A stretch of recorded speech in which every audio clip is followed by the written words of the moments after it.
Hey everybody, my name is Josh Wall. I'm the pastor of leadership development at Fifth Reformed Church here in Grand Rapids, Michigan, and I am here today to talk to you about leadership development and really in particular how to develop a leadership pathway or pipeline.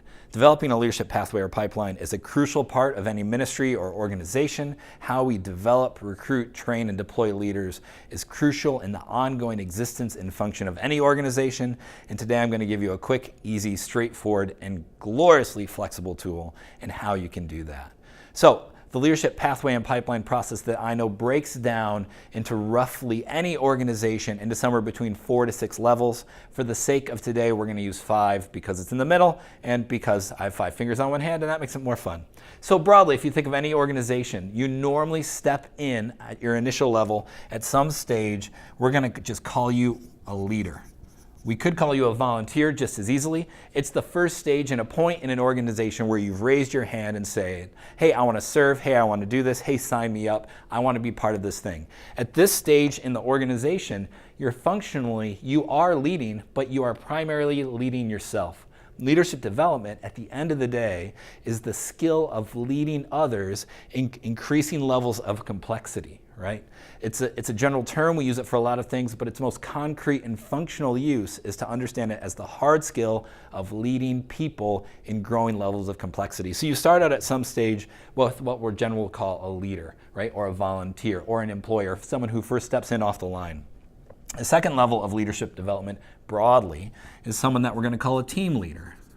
So, if a leader begins by leading themselves, a team leader leads a team. Now, however, these teams, for a team leader kind of role, are often more like friends. They're coworkers, they're people you know well, you interact with life, you overlap a lot. There's some fairly easy, natural relationships. You like them, they like you the vast, vast majority of the time. It feels more like you're leading friends than you're leading complex, removed groups, right? So here you start leading yourself, and then here you're functionally leading your friends. The next stage up the leadership pathway is what let's call them a coach or a coordinator. Now, this varies from the team leader. Again, as it increases in complexity, a coach or a coordinator is someone who is leading teams, but primarily teams that they do not know to the degree that they know them at this level. So here you are becoming a leader of leaders. Here you are leading leaders who lead their own separate teams. So you are influencing and over people who you may know vaguely or generally, or know their email address, or you're part of group phone calls, but you don't necessarily interact with on a day-to-day basis. You don't know the ups and downs of their life so much. They know you, you know them, but not in any kind of deep and meaningful way. After that, we come to what's often ends up getting labeled a director level. These are people who run ministries or departments. These are VPs. These are people who have a sense of ownership over the organization and oversee both leaders of leaders, and some individual leaders. And they have different levels of connection as they go, but at this stage, certainly, they don't often know all of the leaders and people involved in a intimate kind of way. They know the coaches pretty well. They might know some team leaders, but they're in charge of the overall ethos and culture of an environment. And then at the top of that, we have what we'll call a senior leader or a pastor often.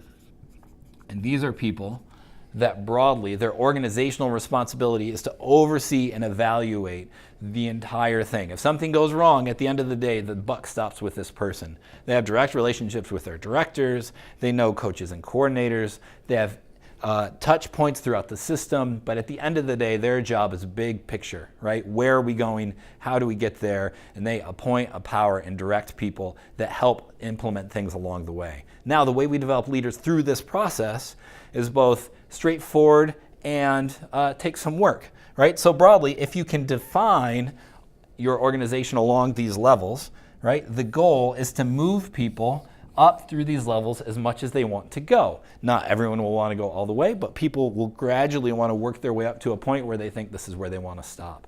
If we can identify within our churches and organizations the different levels that people are at, then we can also identify the essential characteristics that you need to do at each level in order to be effective.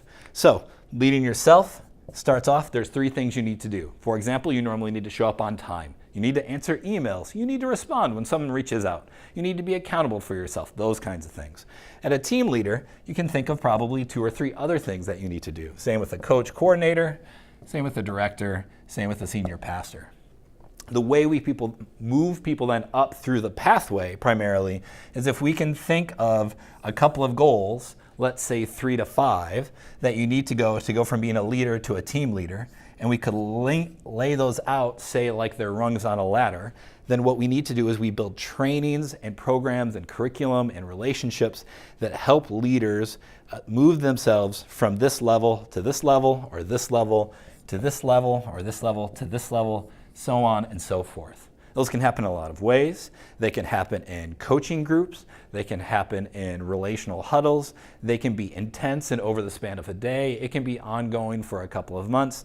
They're normally short term though, and they're skill based around a couple of things that go through those different levels as you go.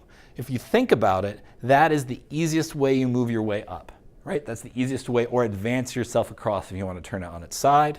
And that's how you develop leaders in a leadership pathway. There's certainly more to it. There's ways that we develop people within each given area for those when they cap. But that's for a different conversation, and that's for a different time. So thanks everybody for your time today. Go out, develop some leaders, develop a pathway, and have a good day.